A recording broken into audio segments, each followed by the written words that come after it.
Jangan lupa subscribe YouTube channel Metro TV News dan jangan lupa nyalakan notifikasinya.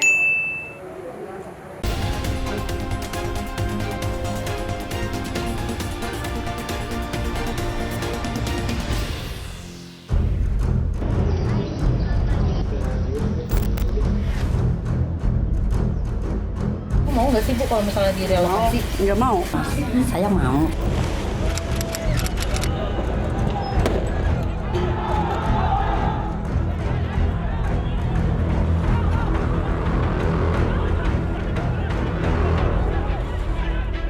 Sungai di ibu kota sudah berubah wajah. Tak lagi menjadi sumber kehidupan, justru telah menjelma menjadi potret bencana multidimensi. Tata kelola pemerintah yang buruk adalah sumber dari semua itu. Tak ada lagi perlindungan bagi ekosistem daerah aliran sungai. Manusia dibiarkan seenaknya membuang limbah, membuat sungai menjadi tempat sampah raksasa yang menyebabkan banjir di musim penghujan. 13 aliran sungai kali yang semestinya menjadi jantung kehidupan ibu kota, 90% kondisinya saat ini telah tercemar. Bertahun-tahun pula, para pemangku kepentingan seolah menutup mata terhadap masyarakat yang dengan sengaja mengkooptasi bantaran sungai dan bermukim di kawasan tersebut.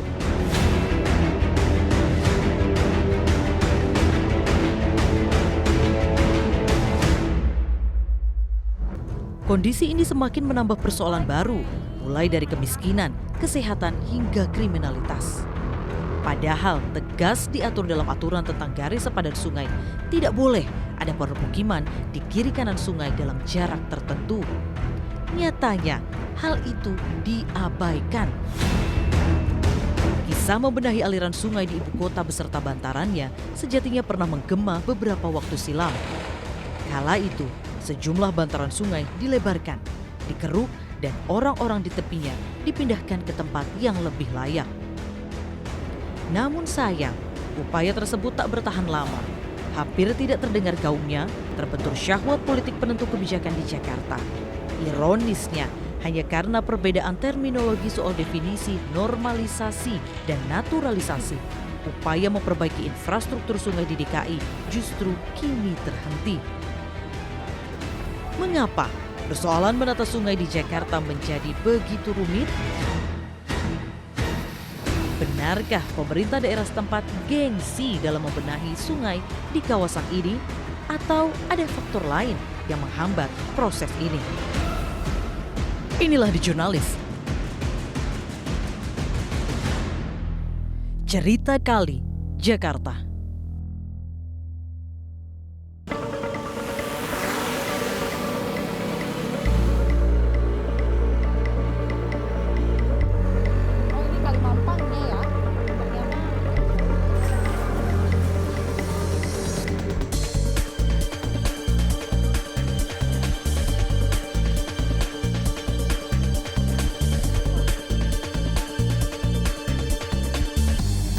Pada tanggal 15 Februari 2022 yang lalu, Pengadilan Tata Usaha Negara PTUN Jakarta mengabulkan gugatan warga atas program pengendalian banjir yang dilakukan oleh Pemprov DKI Jakarta. PTUN menghukum Gubernur DKI Jakarta Anies Baswedan untuk melakukan pengerukan Kali Mampang hingga ke wilayah Pondok Jaya. Bahkan kalau kita melihat di amar putusannya, tidak hanya untuk melakukan pengerukan saja, namun juga harus membangun turap yang ada di wilayah Kali Mampang ini. Ada 7 orang penggugat warga Kali Mampang, Kali Krukut, dan juga Kali Cipinang. Tim di Jurnalis menemui para penggugat Kali Mampang untuk mengetahui alasan utama mereka menggugat Pemprov DKI Jakarta. 2 dari 7 penggugat itu adalah Tri Andarista Pursita dan Jenny Lamtiur Simanjuntak. Tempat tinggal mereka di Komplek Perumahan Pondok Jaya Mampang, Jakarta Selatan ini memang langganan banjir setiap tahunnya. Namun, air yang merendam kawasan ini pada tahun 2021 lalu menjadi banjir yang terparah. Pasalnya, genangan air mencapai 2 meter lebih. Kenapa sih banjirnya separah apa sampai akhirnya kemudian mengajukan gugatan? Ada bagian di Jalan Pondok Jaya 10, tembok rumah warga ini jebol. Karena jebol, kemudian jebolan membuat banjir tinggi sekali. Di rumah saya itu sekitar 2 meter. Karena saya nggak pernah lihat banjir setinggi itu, pasca banjirnya pun menjadi berat. Saat itu sempat bertemu dengan jajaran dari wali kota yang berkunjung ke sini. Kami sudah adukan, Pak, tolong dong segera ditutup area yang jebol, karena kami was-was akan banjir lagi. Itu tidak dilakukan apa-apa gitu. Jadi kami selalu merasa ketakutan. Berbagai upaya dilakukan baik oleh Jenny, Sita, dan warga lainnya agar proses pengerukan serta pembangunan turap di lokasi ini dapat dilakukan kembali. Namun sayang, tidak ada respon dari Pemprov DKI. Sebab itulah mereka menggugat Pemprov DKI Jakarta ke meja hijau. Diajukan keberatan dulu di tanggal 5 Maret 2021 atas terjadinya banjir yang terbesar dan terparah tanggal 19 sampai 21 Februari 2021. Ternyata belum ada tindakan nyata atas keberatan dari para penggugat ini sehingga akhirnya diajukan banding. Setelah banding pun sudah ada tanggapan tertulisnya, namun tetap tidak dilakukan tindakan nyata sehingga kami memutuskan untuk melanjutkannya gugatan petun. Meski Pengadilan Tata Usaha Negara telah memenangkan gugatan mereka, Sita dan Jenny berharap ke depan pengerjaan pengerukan dapat rutin dilakukan agar bencana banjir tidak lagi menjadi momok menyeramkan bagi warga yang tinggal di sekitar aliran Kali Mampang. Kalaupun memang daerah kami daerah rendah ini ada genangan, itu bisa cepat surut dan tidak perlu harus lebih dari 1 hari ya, 30 jam kami harus mengalami persoalan genangan air yang parah gitu atau banjir. Turapan bisa segera dikerjakan gitu, karena kami itu tidak bisa tidur nyenyak gitu, sehingga ini memang harus dikawal oleh kita semuanya. Kami lantas menelusuri lokasi pengerukan di Kali Mampang yang digugat Sita dan Jenny yang terdapat di permukiman padat penduduk.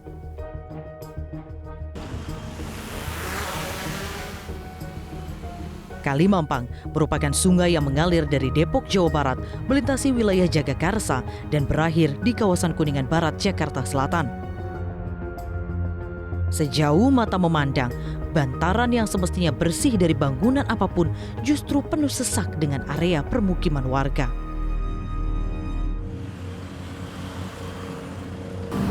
Nah nih kalau lihat dari visual udara sebenarnya bisa kelihatan langsung nih bahwa bangunan atau rumah yang di pinggiran Kali Mampang ini juga menjadi problem. Karena yang seharusnya lebar Kali Mampang ini 20 meter, ini kita bisa lihat dari sini aja 6-10 meter lebarnya. Berarti arus air ini akan terhambat. Bahkan kalau kita maju lagi drone-nya ke arah depan, ini lebar kalinya cuma 2 meter, ini akan jadi problem. Dan kalau misalnya ada hujan deras sedikit, ini udah otomatis banjir. Ya, makanya itulah salah satu sebenarnya langkah yang harus dilakukan adalah pelebaran sungai. Mengembalikan sungai seperti yang dulunya lagi ya. Dinas Sumber Daya Air Jakarta Selatan menyebut, dari total 800 meter panjang Kali Mampang yang wajib dikeruk, pengerjaan baru mencapai 100 meter hingga akhir Maret lalu. Lihat saja kondisi permukiman warga di bantaran Kali Mampang ini. Menyusuri pemukiman bantaran Kali Mampang. Bahkan kalau kita melihat di sini tidak ada sinar matahari yang masuk sama sekali. Padahal, jika menilik Peraturan Menteri Pekerjaan Umum dan Perumahan Rakyat PUPR nomor 28/PRT/M tahun 2015 mengenai penetapan garis sempadan sungai dan sempadan danau, dalam aturan tersebut diatur bahwa garis sempadan paling sedikit berjarak 15 meter untuk kedalaman lebih dari 3 meter hingga 20 meter. Anehnya, meski secara aturan tidak diperbolehkan adanya bangunan berdiri, faktanya yang kami temukan justru sebaliknya.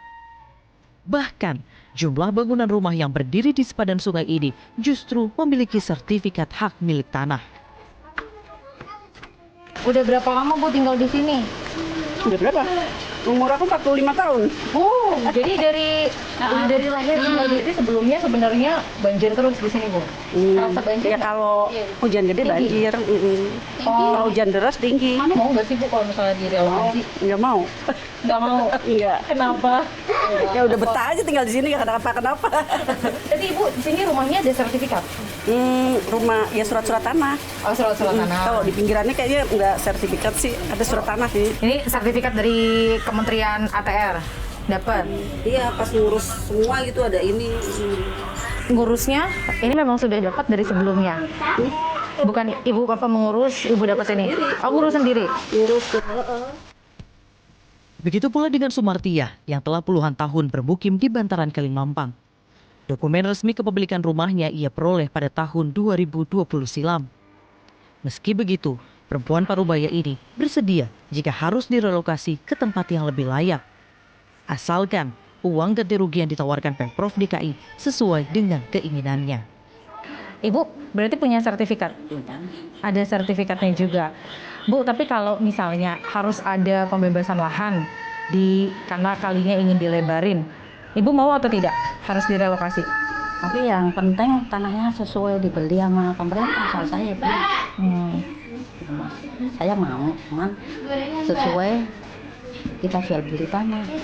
Dulu saya juga beli, bukannya saya dari pemerintah gratisan tuh enggak, saya beli. Zulkifli, Ketua RT 10 Kelurahan Tegal Parang mengungkap, sekitar tahun 2017 sempat muncul pembicaraan mengenai pembebasan lahan di kawasan Kalimampang. Namun, 5 tahun berselang, rencana tersebut menguap begitu saja tanpa adanya kejelasan. Dulu masih zamannya Ahok itu ada, emang pertamanya itu istilahnya sebagai RT ya cuma taunya emang dulu mau ada dibuat jalan di pinggir-pinggir kali itu, di bantaran kali itu. Ya cuma emang belum ada solusi. Itu misalnya mau bangun rusunnya apa, itu baru wacana-wacana aja.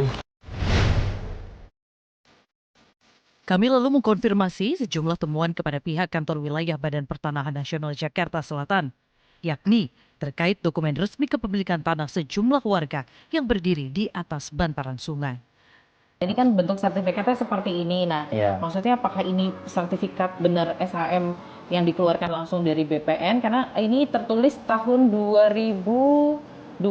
Kalau dari festivalnya 2020, ya baru 2020. Kalian di Tegal Parang ini kan mereka rumah-rumah yang persis ada di pinggir sungai ya, Mas. Kenapa bisa keluar surat sertifikat hak miliknya? Untuk penerbitan dari misalkan dari AGB kemudian ditingkatkan menjadi hak milik, itu kita prosedurnya mengenai persyaratan. Apabila dari pemohon sudah sertifikat sudah AGB, kemudian persyaratan seperti tadi ada IMB atau ada informasi PM1 dari kelurahan, itu sudah memenuhi persyaratan untuk ditingkatkan menjadi hak milik. Untuk menata sungai, suka tidak suka membutuhkan pelebaran badan sungai untuk meningkatkan kapasitas ya.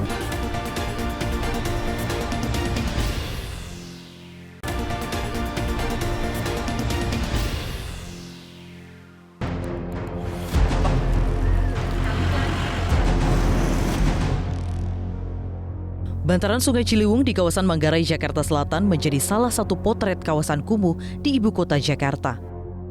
Maklum saja, bantaran yang semestinya bersih dari apapun justru disesaki oleh bangunan liar milik warga yang bermukim.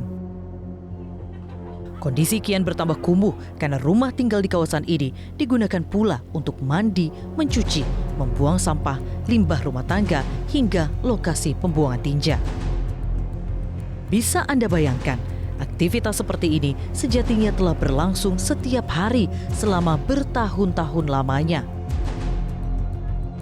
Kumuh dan sesak, itulah gambaran yang dijurnalis temui saat menyusuri setiap jengkal gang sempit di permukiman ini.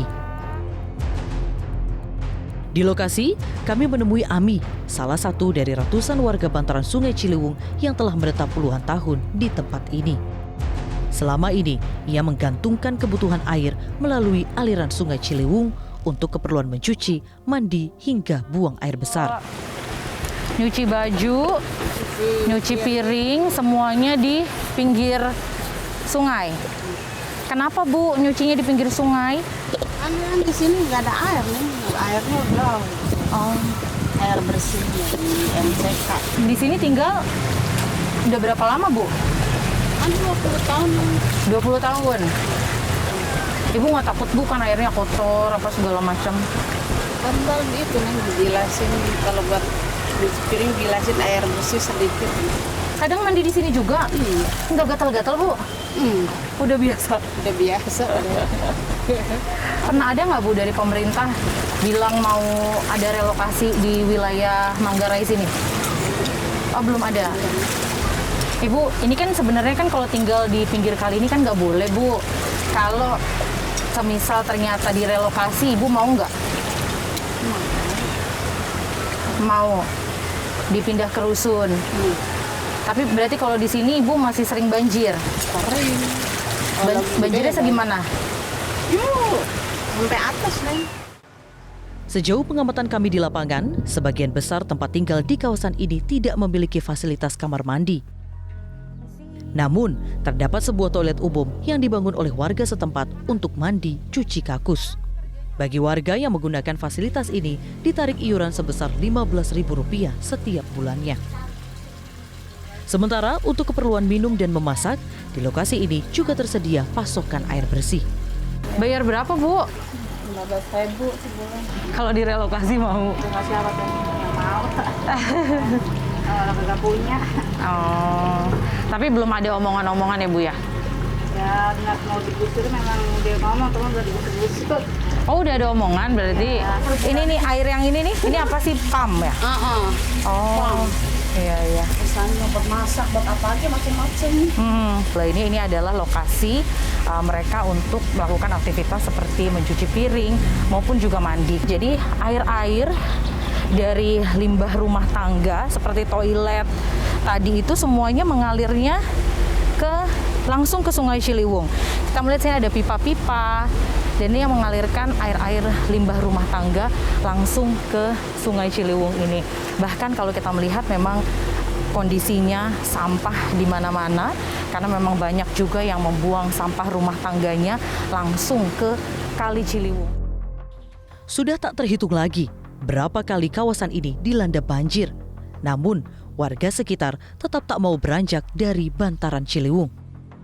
Meski begitu, mereka tetap membuka ruang jika ada opsi dipindahkan ke tempat lain yang lebih layak.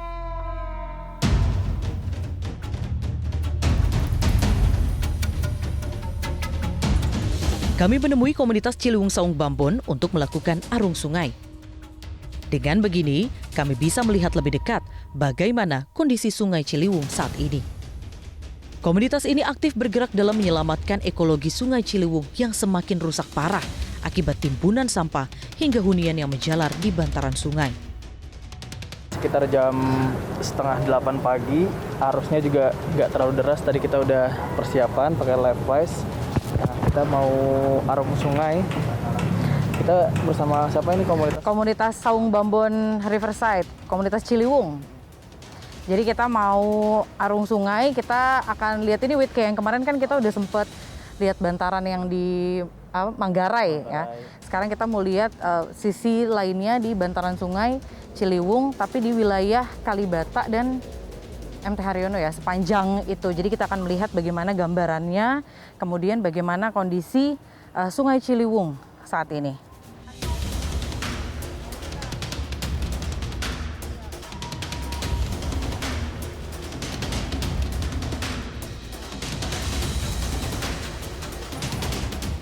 Belum lama perahu karet yang kami tumpangi bergerak, kami langsung disambut dengan bau tidak sedap yang begitu menyengat. Tumpukan sampah menjadi pemandangan kotor yang kami jumpai sepanjang aliran sungai ini. Bagaimana sih teman-teman komunitas selama ini kalau memperhatikan kondisi Sungai Ciliwung saat ini? Waduh, kalau diperhatikan terus ya mengenaskan juga sih. Yang susah ini kita buat ngubah paradigma pandangan masyarakatnya akan pentingnya Ciliwung, sungai ini. Salah satu langkah mungkin yang memang harus dilakukan ini adalah pelebaran sungai kembali ya Bang ya, mengembalikan fungsinya. Nah ini kalau dari teman-teman komunitas sebenarnya setuju tidak sih? Fungsinya sih kita setuju, tapi dengan syarat juga jangan betonisasi. Kalau bisa kembalikan benar-benar seperti awal. Air di Sungai Ciliwung ini juga kotor sekali ya Bang ya? Dulu itu kan untuk pemukiman masih jarang. yang di bantaran. Sekarang pemukiman di bantaran itu udah banyak.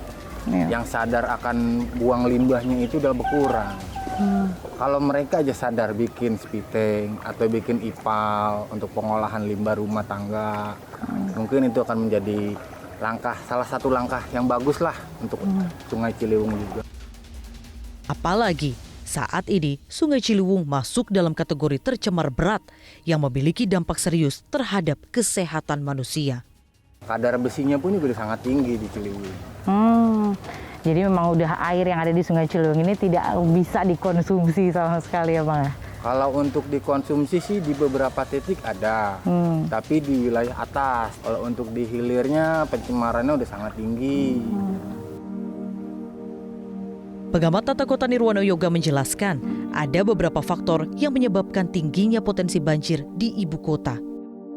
Mulai dari buruknya sistem drainase hingga alih fungsi lahan di daerah aliran sungai. Sampai saat ini kita masih terjebak kepada pemahaman atau persepsi naturalisasi dan normalisasi. Hal ini paling banyak yang ditanyakan ya sebenarnya. Padahal yang bisa kita ceritakan sedikit dari latar belakang normalisasi, tujuan normalisasi ini sebenarnya mengembalikan bentuk awal sungai ya, dengan bentuk kelok-keloknya, bantaran kali yang hijau, lebarnya ideal, itu tadinya yang disebut dengan nama normalisasi ya. Tetapi sayangnya pada tahap-tahap awal pembangunan seperti yang kita lihat di Kampung Pulo misalnya ya, begitu sungainya dilebarkan, penyelesaian dari bantaran sungai ini menggunakan sel pile beton ya. Unsur kekerasannya lebih dominan sehingga masyarakat menilai normalisasi tadi sama dengan betonisasi. Nah, ada satu hal yang belum disampaikan, yaitu kalau kita benar-benar ingin membuat kalinya tadi dalam konsep naturalisasi, maka bantaran kali kiri kanan yang dibutuhkan itu jauh lebih lebar karena dia membutuhkan kemiringan yang landai, tidak terlalu curam ya. Kalau dia terlalu curam nanti mudah longsor misalnya ya. Sehingga ini yang harusnya disampaikan ke masyarakat.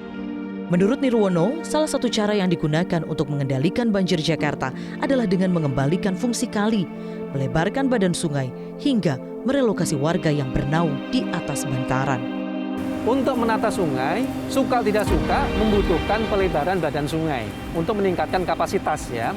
Soal itu mau ditata, mau naturalisasi dan normalisasi sebenarnya lagi pada teknis konstruksi sebenarnya ya. Desainnya mau seperti apa, tetapi syarat utamanya harus dilebarkan yang membawa konsekuensi harus ada relokasi pemukiman di bantaran kali tadi.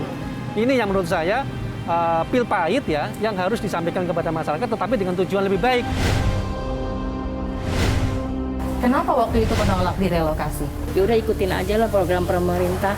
Sampai di sini alhamdulillah ya Allah ngasih rezekinya berubah.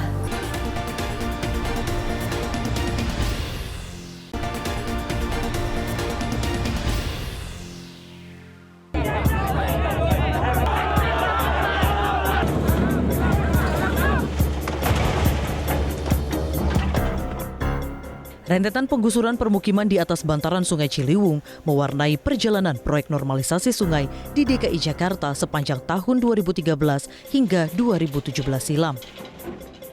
Pro dan kontra di masyarakat saat itu terus menjadi perbincangan.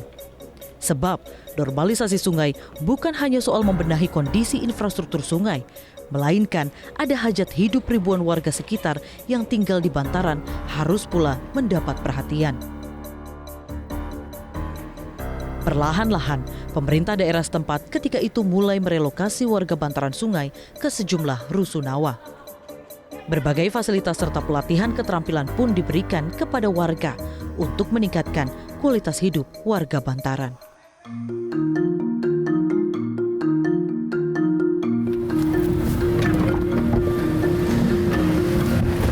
Sekarang kita berada di Rusun Marunda, Jakarta Utara. Di rusun ini menjadi salah satu tempat relokasi bagi warga yang sempat digusur di tahun 2013 sampai tahun 2016. Rata-rata warga yang direlokasi adalah warga dari wilayah Bukit Duri, Penjaringan Jakarta Utara, Muara Baru, dan juga Kampung Akuarium. Ada 26 blok rusun di Rusun Marunda ini dan ada 2.500 lebih KK yang tinggal di Rusun Marunda. Dan yang paling menarik adalah di rusun ini ada pelatihan pemberdayaan kepada warga rusun yang tinggal di sini. Kami juga sudah membuat janji dengan pelatih membatik. Kita akan melihat sebenarnya bagaimana pelatihan yang diberikan kepada warga rusun, pemberdayaan yang diberikan sehingga warga rusun ini bisa menghasilkan sesuatu yang bermanfaat dan memiliki nilai lebih. Kita akan cari tahu. Warga di sini diberdayakan untuk membatik. Warga-warga rusun yang sudah direlokasi, sebelumnya tinggal di Bantaran, kemudian mereka dilatih. Kita langsung aja kali, tadi aku udah janjian sih sama Bu Irma. Halo Bu Irma, saya Gita dari Metro TV. Ada berapa banyak ibu-ibu yang membatik di sini? 20-an ya, 20 orang. Berarti ini sebenarnya sudah dari tahun berapa? 2013 kita sudah mulai sama-sama, kemudian ada yang masuk, ada yang keluar, ada yang masuk. Jadi sekarang yang tetap di sini ada 20. Lihat ya, ini aku mungkin menyapa dulu ibunya. Ibu Mesrida ini sudah dari tahun berapa ada di Rusun Marunda? Tahun 2013. 2013. Iya. Sebelumnya berarti tinggal di mana, Ibu? Tinggal di Penjaringan, Jakarta Utara. Oh, berarti direlokasi dari? Iya, betul. Selama tinggal di sana, kemudian sekarang tinggal di rusun, perbedaannya seperti apa berarti, Bu? Kehidupannya ya memang lebih baik di sini.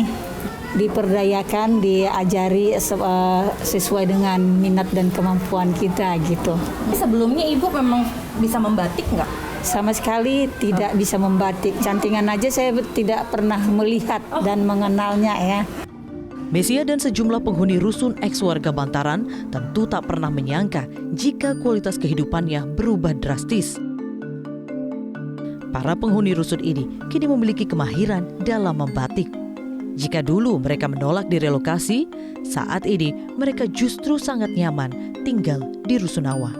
Karena awalnya nggak mau ya Bu ya direlokasi. Nggak mau, semua anak-anak juga nggak ada yang mau, nangis kita. Kenapa waktu itu menolak direlokasi? Ya tadinya alasan itu anak sekolah bingung, terus namanya hidup ya udah ikutin aja lah program pemerintah.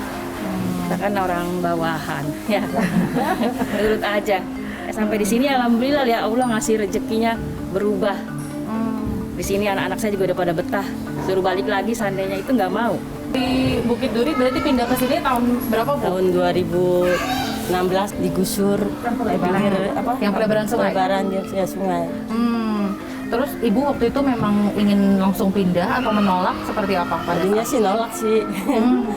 Karena kan udah punya rumah sendiri. Terus karena kena kegusur, dikasih rusun di sini. Terus ada kegiatan ngebatik, ada senamnya juga. Alhamdulillah jadi banyak ya kegiatannya gitu yang dilakukan di sini ya Bu ya. Kegiatan membatik ini sejatinya sudah berlangsung sejak tahun 2013 silam. Tujuannya agar warga rusun memiliki keterampilan, penghasilan, serta dapat meningkatkan kualitas hidup mereka dari sebelumnya. Mereka awalnya kan direlokasi dari kawasan di tengah kota ya Mbak ya. Mereka kesini nggak punya kerjaan, nggak punya kegiatan yang bisa membantu perekonomian keluarganya. Kemudian dari Dekranasda DKI Jakarta waktu itu Bu Iriana dan Bu Vero, lebih ke Bu Vero yang sering kesini, bilang ayo dong Bu Gamal ajarin yuk ibu-ibu apa yang harus dibikin gitu, yang bisa menghasilkan untuk membantu perekonomian mereka, karena mereka kan dipindahin dari sana ke sini jauh kan Mbak waktu itu. Betul. Ya. Mau kerja di sini, mau kerja apa, kerja di pabrik kan nggak punya kompetensinya, nggak cocok lah ya. Akhirnya terus diajarin membatik, kemudian juga Dekranasda waktu itu juga membutuhkan motif batik dan souvenir dari Jakarta yang beda gitu ya. Kini, karya batik milik mereka sudah semakin dikenal luas. Tidak hanya di ajang pameran ternama tanah air seperti Jakarta Fashion Week, batik warga rusun ini juga berhasil menembus pasar internasional di negeri Sakura Jepang.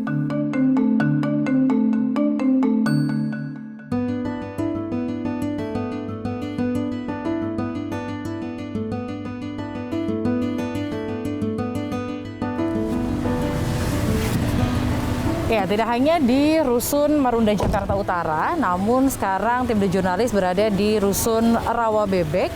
Di rusun ini juga terdapat pelatihan pemberdayaan kepada warga rusunnya. Jika sebelumnya kita melihat membatik, di sini saya mendengar ada urban farming, pertanian kepada warga rusun, khususnya juga bagi warga yang direlokasi pindah ke sini, mereka diberdayakan untuk bisa bertani, bercocok tanam dan menghasilkan dari hasil pertaniannya ini kemudian bisa dijual dan menghasilkan untuk bisa dapat memenuhi kebutuhan sehari-harinya. Kita akan coba cari tahu ada apa aja Pak di sini Pak yang bercocok tanam apa saja? Kalau kemarin sih kita udah kacang panjang, timun, buncis, itu udah 3 kali panen, alhamdulillah. Nah sekarang kita mau ngetes jagung. Bapak sudah berapa lama tinggal di Rusun Rawabebek? Tinggal di Rusun Rawabebek kurang lebih sekitar 5 tahunan. Sebelumnya ini Bapak direlokasi? Iya, direlokasi. Dari mana Pak? Dari Pasar Ikan. Pada saat mau direlokasi itu sebenarnya Bapak menerima atau tidak Pak? Ya kita sih setengah menerima setengah kagak gitu. Tapi terus kemudian sekarang tinggal di Rusun Rawabebek bagaimana? Lebih nyaman tinggal di mana Pak? Ya kalau lebih nyaman ya kita alhamdulillah untuk di Rusun, tinggal di Rusun. Sudah sekitar 4 tahun belakangan ini, warga Rusun Rawabebek dibekali pengembangan teknologi pertanian di wilayah perkotaan. Apa sebenarnya yang ingin ditawarkan, yang ingin diberikan dari pihak rusun kepada warga-warga tersebut? Ya baik, mereka yang tadinya punya pekerjaan di sana di tempat lamanya, begitu tinggal di rusun, mereka ya sulit untuk kembali ke sana untuk di tempat kerjaan yang lama, sehingga kita berdayakan. Yaitu salah satunya yang sekarang adalah pertanian. Paling tidak mereka ada punya kerjaan dan punya penghasilan barangkali itu, Mas. Yang tadinya mereka di bantaran kali yang tidak sesuai dengan persyaratan kehidupannya, tidak layak lah untuk hunian di sana.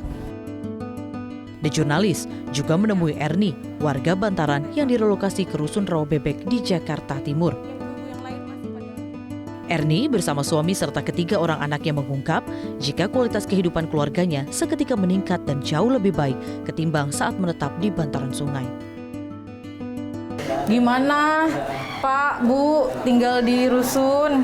Ya, alhamdulillah sih enak ya, nyaman, fasilitas ada. Kalau di sana kan memang kita rumahnya kumuh sih. Kalau di sini ya rumahnya bersih, anak-anak juga main aman ya.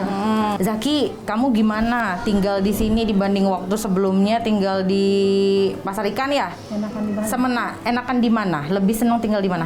Rusun. Kenapa? Karena enak, bersih ya. Dari kisah mereka yang sempat tergusur, rupanya kehidupan tidak terenggut. Program relokasi yang dirancang pemerintah dengan baik ditambah keinginan warga untuk berdaya, pada akhirnya meningkatkan kualitas hidup orang-orang eks-penghuni bantaran. Sampai pada titik ini, penggusuran sejatinya bukan lagi merampas kesejahteraan, apalagi mematikan. Oleh sebab itu, sebenarnya tak ada lagi alasan bagi pemerintah untuk tidak memulainya kembali. Memperbaiki lingkungan daerah aliran sungai sembari memberikan kesempatan bagi warganya untuk hidup lebih baik lagi.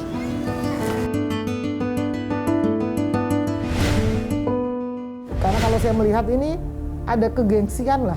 Kalau saya selalu bilang di forum pun saya sampaikan di depan Pak Sekda bahwa ini ada kegengsian gubernur untuk meneruskan program yang bagus. Jadi kalau soal penataan kali di DKI Jakarta, baik Pak. Terima kasih ya Pak Anies.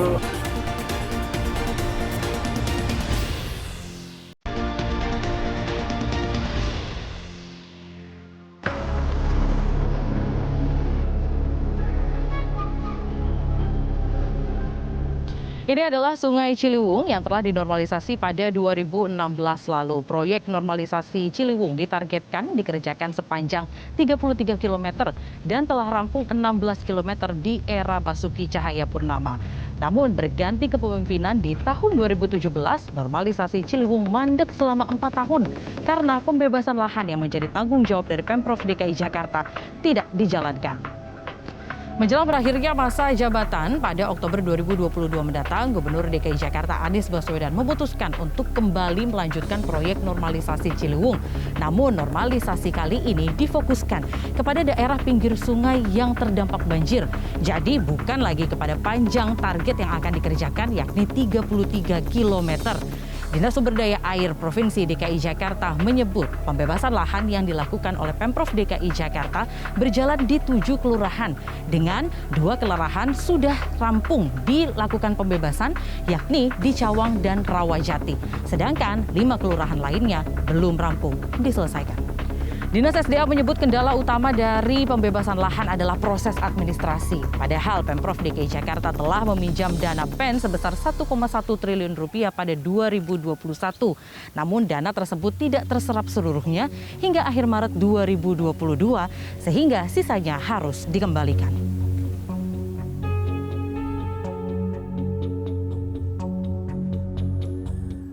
Tim The Jurnalis menemui Dinas Sumber Daya Air Provinsi DKI Jakarta yang memiliki tanggung jawab melakukan pengendalian banjir di ibu kota. Dudi Gardesi, Sekretaris Dinas SDA DKI menyebut, meski proses normalisasi sungai di sejumlah wilayah telah bergulir sejak tahun lalu, namun belum sepenuhnya rampung. Musababnya, proses tersebut masih terganjal pembebasan lahan di wilayah bantaran sungai. Ada berapa prioritas wilayah untuk pembebasan lahan dalam proses penataan Ciliwung itu, Pak? Memang ada beberapa pusat titik ya di Ciliwung yang memang kita fokuskan gitu. Memang karena kita sinkronisasi dengan pelaksanaan fisik yang akan dilaksanakan oleh Kementerian PUPR. Kalau yang kita ketahui bahwa ada pinjaman dana PEN kepada Pemprov DKI dan bulan Maret itu kan sudah harus terselesaikan pembebasan lahan, namun belum seluruhnya terserap dana PEN tersebut untuk pembebasan lahan hingga akhir berarti 31 Maret kemarin. Bagaimana serapan dana tersebut? Apakah sudah dilakukan seluruhnya pembebasan lahan, Pak? Anggaran kami di tahun 2021 kemarin terkait dengan pembebasan lahan itu hampir memang 100%, kecuali buat di perubahan kita ada tambahan APBD sendiri. Untuk yang tahun 2022 ini pembebasan lahan itu tidak seluruhnya dari dana PEN. Ada yang dari dana APBD itu sendiri. Nah, terkait dengan dana PEN memang pembebasan lahan itu tidak artian sederhana kita tawar-menawar terus kita bayar gitu. Ada proses administrasi yang melalui kementerian ya, di sini melalui BPN ya, panitianya ya, penanggung jawab terkait prosesnya gitu kan.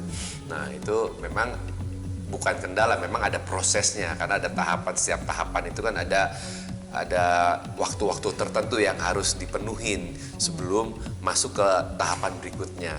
Dan memang sewaktu kita ada appraisal harga sekian, warganya tidak mau, ya itu belum bisa ketemu juga. Nah, itu kan tidak bisa langsung serta-merta kita paksakan, harus bisa menerima juga gitu. Dudi Gardesi mengklaim jika proses pengerukan yang dilakukan oleh Dinas SDA berdampak signifikan dalam mengurangi banjir di ibu kota. Terutama di daerah-daerah yang menjadi tanda kutip ya kayak bottleneck ya. Jadi dari misalnya dari hulunya besar nyampe ke hilirnya ternyata ada penyempitan. Istilahnya dicekek lah gitu ya. Kalau dicekek air seperti ini, jalan keluarnya otomatis dia akan menggenangi daerah-daerah yang di hulunya. Nah, bila mana ini agak kita longgarkan, kan akan ada percepatan terkait dengan aliran yang mengalir ke arah muara hilirnya itu. Ketua Komisi D DPRD DKI Jakarta bidang pembangunan Ida Mahmudah mempertanyakan keseriusan Pemprov DKI dalam melakukan normalisasi sungai. Padahal berkali-kali Komisi D meloloskan anggaran untuk pembebasan lahan normalisasi, namun implementasinya justru jalan di tempat. Ya, untuk tahun 2021 itu ada anggaran 1,1 yang ternyata tidak semuanya bisa terserap. Dari 1,1 masih ada tersisa 371 miliar sekian. Itu untuk pembebasan lahan? Untuk pembebasan lahan. Yang tahu kan sebenarnya eksekutif, dinas terkait yang pasti tahu mana saja yang jalur yang akan dibebaskan. Jadi mestinya kan berakhirnya akhir 2021. Pemda, Pak Gubernur dalam hal ini bersurat untuk minta perpanjangan waktu. Nah, terkait dengan pembebasan lahan diberi waktu sampai Maret 2022. Jadi kalau sampai Maret akhir belum terserap juga, uang itu akan dikembalikan ke pusat. Bagaimana tidak, penolakan mayoritas berasal dari sejumlah warga yang menolak dipindahkan ke rusun karena lokasinya dianggap jauh dari tempat tinggal mereka. Sebagai solusi, DPRD mendorong Pemprov DKI untuk membangun rusun yang dekat dengan lokasi pembebasan lahan.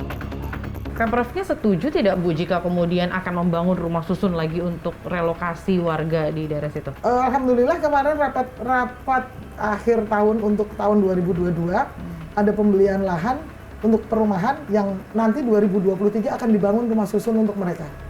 Boleh jadi, lambannya pengendalian banjir di ibu kota terbentur kebijakan politik DKI 1 yang enggan melanjutkan program normalisasi di era gubernur sebelumnya. Kalau kita melihat dulu waktu di zaman Pak Jokowi Ahok, ini semua bisa berjalan. Namun ternyata mandek di tahun 2017 hingga sekarang. Saya kan jadi anggota dewan dari zamannya Bang Foke. Saya selalu bilang ini zaman Bang Foke ada program bagus. Waktu itu saya komunikasi dengan Pak Jokowi dan Pak Ahok. Ya, diteruskan. Alhamdulillah mereka setuju. Nah, yang sekarang ini kan saya bicaranya memang agak sulit ya. Karena kalau saya melihat ini ada kegengsian lah. Kalau saya selalu bilang, forum pun saya sampaikan di depan Pak Sekda, bahwa ini ada kegengsian gubernur untuk meneruskan program yang bagus. Program normalisasi menurut kami kan cukup lumayan bagus karena memang mengurangi banjir yang ada di DKI Jakarta. Nah ini menjadi tidak konsen karena apa? Diciptakan lagi program-program baru. Naturalisasi lah, juga naturalisasi seperti apa belum jelas. Biar nggak gengsi harus seperti apa Bu? Realita mau tidak mau itu mesti dijalankan. Siapapun gubernurnya. Pengamat tata kota Nirwono Yoga menambahkan, meski memiliki anggaran besar dalam hal penanganan masalah banjir, namun sayang serapannya masih minim. Kalau menurut kami penganggaran yang ada ini kurang tepat sasaran. Ya. Misalnya kalau yang kita tahu kemarin PEN-nya ya dari 4 triliun itu sebagian besar juga habis untuk membangun sumur resapan drainage, vertical drainage ya, yang ternyata sayangnya justru tidak membantu mengurangi banjir. Persoalan Kali Mampang semestinya dapat menjadi pintu masuk bagi Pemprov DKI untuk melakukan penataan kali di sejumlah tempat lain secara total. Ini kesempatan bagi Pemprov DKI, terutama Pak Gubernur, untuk melakukan penataan secara total kawasan pemukiman di bandaran kali. Ya. Artinya apa? Artinya ada 3. 1. Perlu ada pelebaran Kali Mampang itu sendiri. Ya, kita tahu sejarahnya dulu 20 meteran ya. Sekarang tidak lebih dari 6 bahkan ada yang sampai 2 meter. Itu sudah pasti tidak layak artinya kapasitas sungai. Artinya pelebaran sungai sudah menjadi kewajiban ya. Kemudian tentu diikuti dengan apa? Dengan relokasi pemukiman warga ke rumah susun misalnya ya.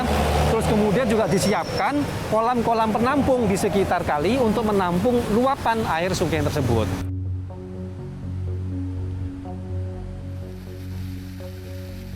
Dulu ya, nggak bakal ini kasihan, nanti kasihan. Nggak apa-apa. Jadi saya udah di-connect, dan saya udah di-connect. Ditemui di sela-sela agenda kegiatannya, Gubernur DKI Jakarta Anies Baswedan menolak berkomentar saat tim The Jurnalis menanyakan persoalan penataan sungai di Jakarta yang kini mendapat sorotan. Pak Anies, maaf izin, Gita dari The Jurnalis Metro TV sesuai sama yang tadi Pak. Jadi bagaimana sebenarnya untuk komitmen penataan kali di DKI Jakarta? Dikit aja Pak Anies. Media duluan. Pak. Saya. Cukup itu aja. Baik. Jadi kalau soal penataan kali di DKI Jakarta. Baik Pak. Makasih ya Pak Anies. Sehat-sehat Pak. Anda berhak tanya, saya berhak menjawab. Baik, siap Pak. Terima kasih Pak Anies.